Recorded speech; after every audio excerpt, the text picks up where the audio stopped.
কুমিল্লার ব্রাহ্মণপাড়া মিরপুর সড়কের চাংলা টানা ব্রিজ এলাকায় সড়ক দুর্ঘটনায় সজীব ইসলাম ১৮ নামে এক কলেজ ছাত্রের মৃত্যুর খবর পাওয়া গেছে।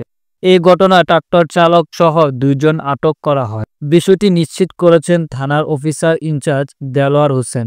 স্থানীয় ইউপি চেয়ারম্যান ওমর ফারুক ও স্থানীয় লোকজনের সঙ্গে কথা বলে জানা যায়, ২১ ডিসেম্বর শনিবার বিকেলে আনুমানিক ৩:৩০টায় ব্রাহ্মণপাড়া উপজেলা চাংলা টানা ব্রিজ এলাকায় এই দুর্ঘটনা ঘটে।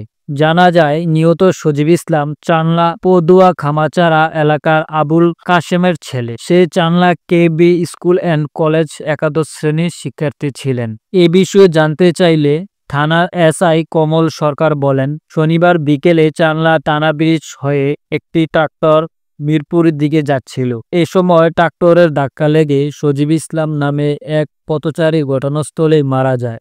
এ ঘটনায় ট্রাক্টর চালক সহ ২ জনকে আটক করা হয়েছে। এ বিষয়ে আইনগত ব্যবস্থা নেওয়া হবে।